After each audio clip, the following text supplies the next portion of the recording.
So today we're going to be reading from 1 Samuel chapter 18 all the way through to chapter 20. So we're reading 3 chapters today. And it came to pass when he had made an end of speaking unto Saul that the son of Jonathan was connected. And it do not say pronounce that with the sword of David, and Jonathan loved him as his own soul. And Saul took him that day, and would let him go home no more to his father's house.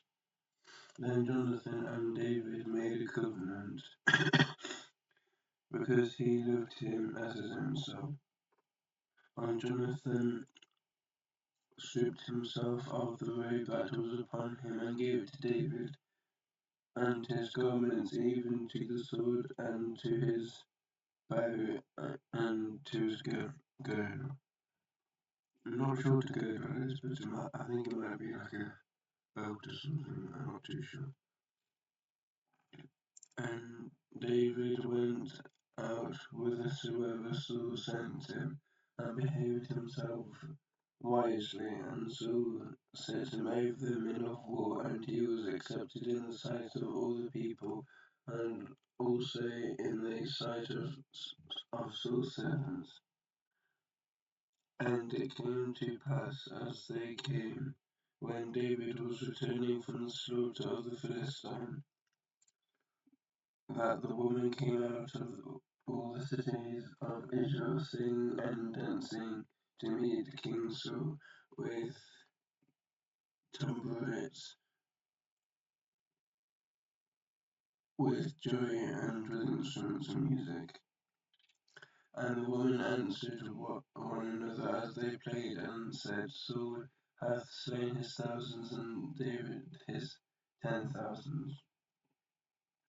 And Saul was very wroth, and the saying displeased him.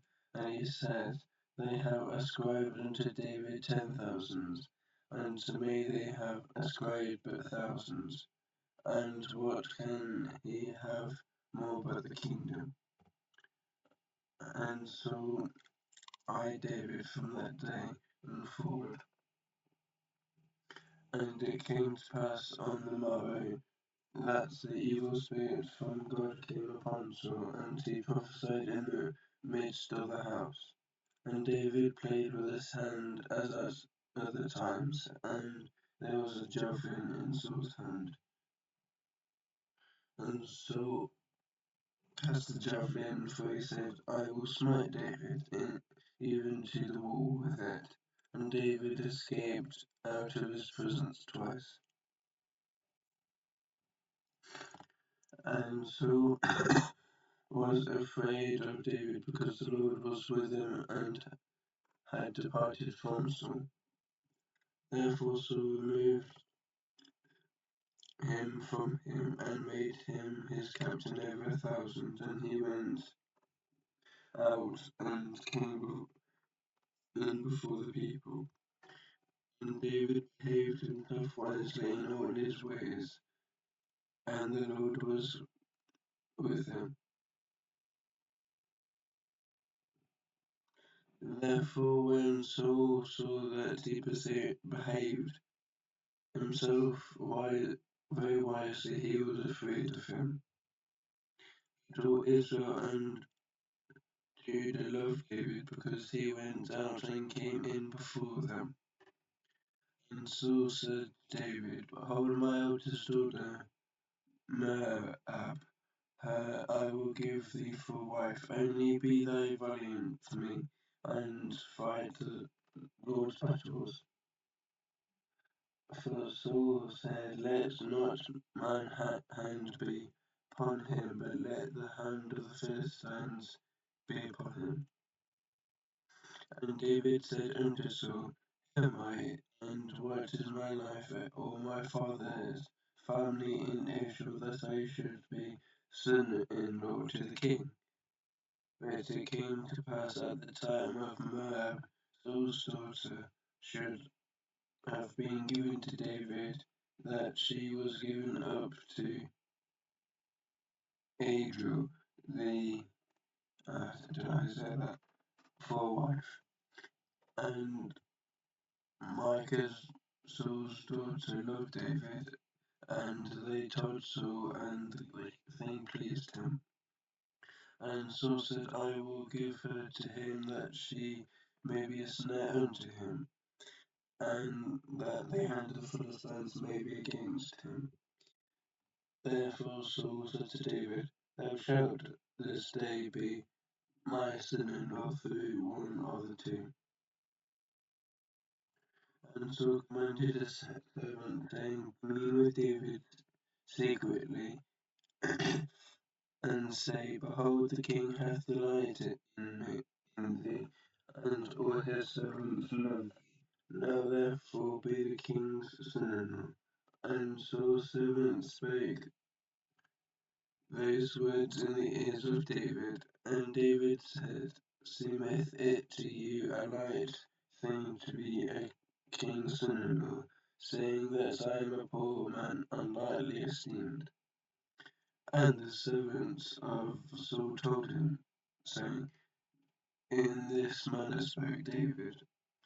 And Saul said, Thus shall ye say to David, The king desireth not any dowry, but 100 foreskins of the Philistines to be avenged by the king's enemies. But Saul thought to make David fall by the hand of the Philistines. And when his servants told David these words, it pleased David well to be the king's son-in-law, and the days were not expired. Therefore David arose and went, he and his men, and slew the Philistines 200 men. And David brought their foreskins, and they gave them in full measure to the king, that he might be the king's son-in-law. And Saul gave him Micah, was it Micah? No, Micah, maybe, his daughter for a wife. And Saul saw and knew that the Lord was with David, and that Micah, Saul's son, loved him. And Saul was yet more afraid of David, and Saul became David's enemy continuously. Then the princes of the Philistines went forth, and it came to pass after they went forth that David behaved himself more wisely than all the servants of Saul, so that his name was much esteemed.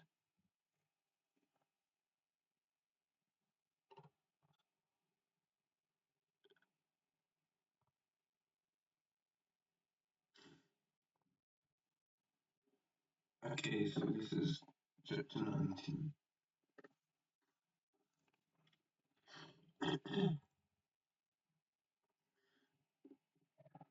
And Saul spoke Jonathan his son unto all his servants that should kill David. But Jonathan, Saul's son, delighteth much in David. And Jonathan told David, saying, Saul my father seeketh to kill me. Now therefore I pray thee, take heed to thyself until the morning, and abide in a secret place and hide thyself.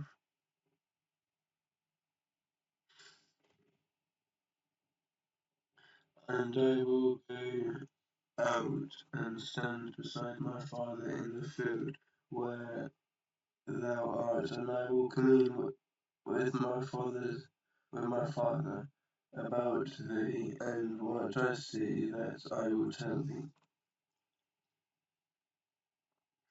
And Jonathan spake well of David unto Saul his father, and said unto him, Let not the king sin against his servant. Okay. Let not the king sin against his servant David, because he hath not sinned against thee, and because his works have been toward thee very good. For he put his life in his own hands, and slew the Philistine. And the Lord wrought a great salvation for all Israel. Thou sawest it, and didst rejoice. Why then wilt thou sin against innocent blood, to slay David without cause? And Saul hearkened unto the voice of Jonathan, and Saul swore, As the Lord liveth, he shall not be slain. And Jonathan called David and Jonathan showed him all these things, and Jonathan brought David to Saul, and he was in his presence as in times past. And there was war again, and David went out and fought with the Philistines and slew them with a great slaughter, and they fled from him. And the evil spirit was upon the Lord, and the evil spirit from the Lord was upon Saul as he sat in his house with his javelin in his hand, and David played music with his hand. And Saul sought to smite David, even to the wall with the javelin, but he slipped away out of Saul's presence, and he smote the javelin into the wall. And David fled and escaped that night. Saul also sent messengers unto David's house to watch him and to slay him in the morning. And Michal, David's wife, told him, saying, If thou save not thy life tonight, tomorrow thou shalt be slain. So Michal let David down through a window, and he went and fled and escaped. Michal, took an image and laid it in the bed, and put a pillow of goat's hair for its head, and covered it with cloth. And Saul sent messengers to take. And when Saul sent messengers to take David, she said, He is sick. And Saul sent the messengers again to see David, saying, Bring him up to me in the bed, that I may slay him. And when the messengers had come in, behold, there was an image in the bed, with a pillow of goat's hair for his bolster. And Saul said unto Michal, Why hast thou deceived me so, and sent away mine enemy that he is escaped? And Michal answered Saul, He said unto me, Let me go, why would I kill thee? So David fled and escaped, and behold, came to Samuel at Ramah, and told him all that Saul had done to him. And he and Samuel went and dwelt in Naioth. And it was told Saul, saying, Behold, David is at Naioth in Ramah. Then Saul sent messengers to take David, and when they saw the company of the prophets prophesying, and Samuel standing as appointed over them, the Spirit of God was upon the messengers of Saul, and they prophesied. And when it was told to Saul, he sent other messengers, and they prophesied likewise. And Saul sent messengers again the third time, and they prophesied also.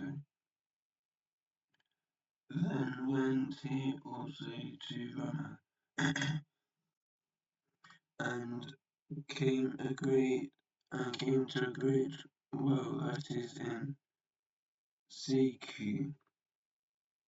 And he asked and said, Where is Samuel and David? And one said, Behold, they are at Naioth in Ramah. And he went to Naioth in Namia, and the Spirit of God was upon him also, and he went on and prophesied it, until he came to Naioth, that's probably how you pronounce it, in Ramah. And he stripped off his clothes and prophesied it before Samuel in like manner, and lay down naked all the day and all the night. Therefore they said this also among the prophets.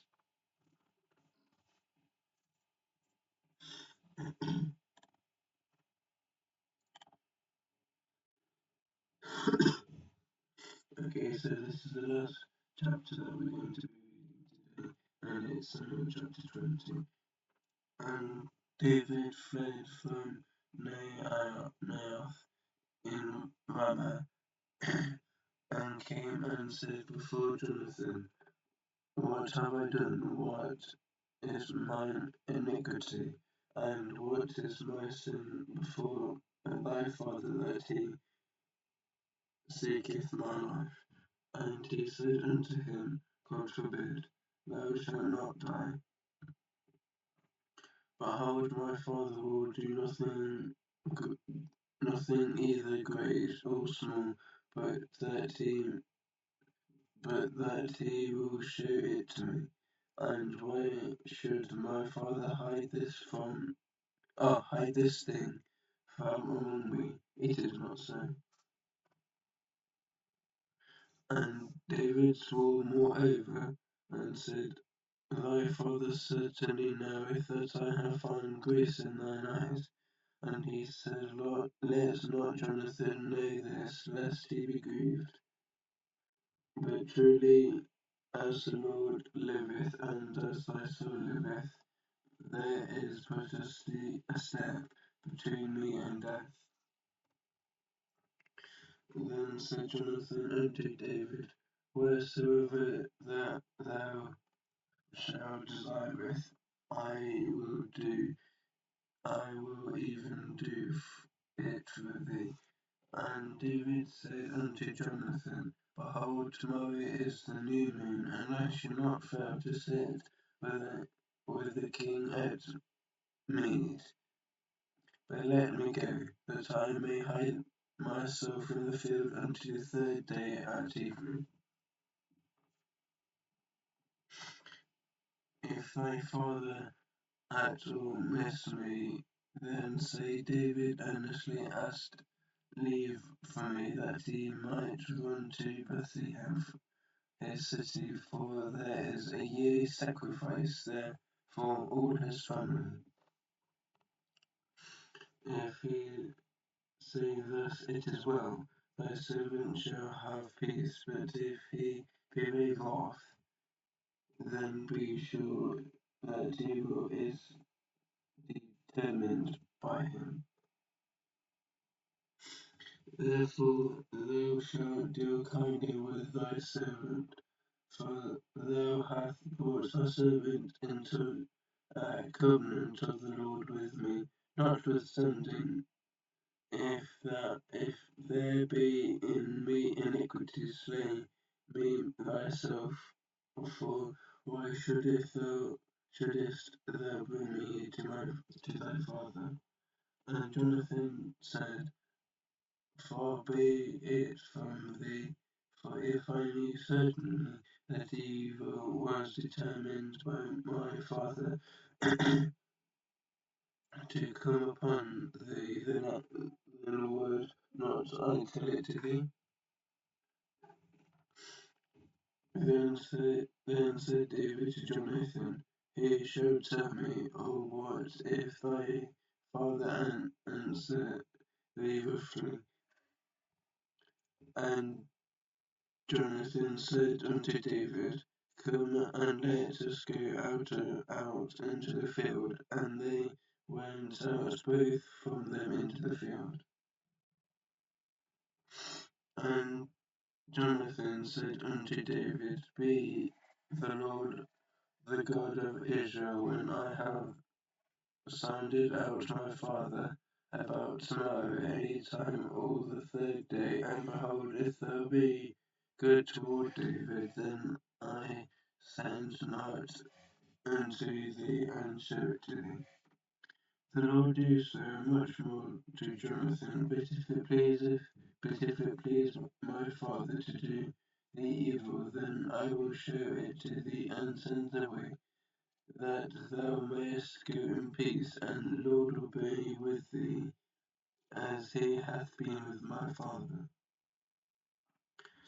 And thou shalt not only show me kindness for the Lord while yet I live, that I die not, but also thou shalt not cut off thy kindness from my house forever. No, not when the Lord hath cut off the enemies of David, every one from the face of the earth. So Jonathan made a covenant with the house of David, saying, Let the Lord even require it at the hand of David's enemies. And Jonathan caused David to swear again because he loved him, for he loved him as his own son. Then Jonathan said to David, Tomorrow is the new moon, and thou shalt be missed, because thy seat will be empty. Even when thou stayed 3 days, then thou shalt go down quickly and come to the place where thou didst hide thyself, because the business was in the hand, and it shall remain by the stone easel, and I will shoot 3 arrows on the side thereof, as I shot at a mark. And behold, I will send a lad, saying, Go, find the arrows. If I explicitly say unto the lad, Behold, the arrows are on this side of thee, take them, then come thou, for there is peace to thee, and no hurt, as the Lord liveth. But if I say thus unto the young man, Behold, the arrows are beyond thee, go thy way, for the Lord hath sent thee away. And concerning the matter which thou and I have spoke of, behold, the Lord will be witness between thee and me, the Lord will be witness between thee and for me forever. So David hid himself in the field, and when the new moon the king sat down to eat meat. And the king sat upon his seat as at other times, even upon the seat by the wall. And Jonathan of his Abner sat at Saul's side, and David's place was empty. Nevertheless, Saul spake not anything that day, for he thought, Something hath befallen him. He is not clean. Surely he is not clean. And it came to pass on the morrow, which was the 2nd day of the month, that David's place was empty, and Saul said unto Jonathan his son, Why cometh not the son of Jesse to meet, neither yesterday nor today? And Jonathan answered Saul, David earnestly asked leave of me to go to Bethlehem. And he said, Let me go, I pray thee, for my family hath a sacrifice in the city, and my brother he hath commanded me to be there. Now, if I find favour in thine eyes, let me get away, I pray thee, and see my brethren. Therefore he cometh not unto the king's table. Then Saul's anger was kindled against Jonathan, and he said unto him, Thou son of the for valence, rebellious woman, do not I know that thou hast chosen the son of Jesse to thine own confusion oh, and unto the confusion of thy mother's nakedness. For as long as the son of Jesse liveth upon the ground, thou shalt not be escaped, nor thy kingdom. Therefore now send and fetch him unto me, for he shall surely die. And Jonathan answered Saul his father and said unto him, why shall he be slain? What hath he done? And Saul cast a javelin at him to smite him, whereby Jonathan knew that it was determined by his father to slay David. So Jonathan arose from the table in fierce anger, and ate no meat the second day of the month, for he was grieved for David, because his father hath done him shame. And it came to pass in the morning that Jonathan went out into the field at the time appointed with David, and a little lad with him. And he said, unto his lad, run, find now the arrows which I shoot. And as the lad ran, he shot an arrow beyond him. And when the lad had come to the place of the arrow which Jonathan had shot, Jonathan out, cried after the lad and said, Is not the arrow beyond thee? And Jonathan cried after the lad, Make speed, haste, stay not. And Jonathan's lad gathered up the arrows and came to his master. But the lad knew not a thing, only Jonathan and David knew the matter. And Jonathan gave his weapons unto the lad and said, Go, carry them to the city. And as soon as the lad was gone, David arose out of the place toward the south, and fell on his face to the ground and bowed himself 3 times, and they kissed one another and wept one another, but David more. And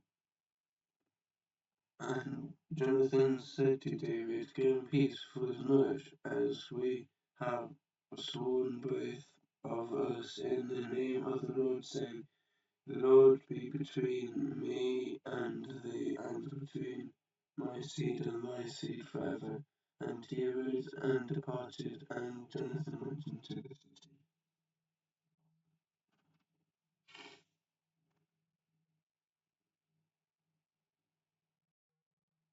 I've got a Bible plan that I'm using to read the Bible on this app called YouVersion, and according to this, I'm only 27% through, so only like a quarter of the way through.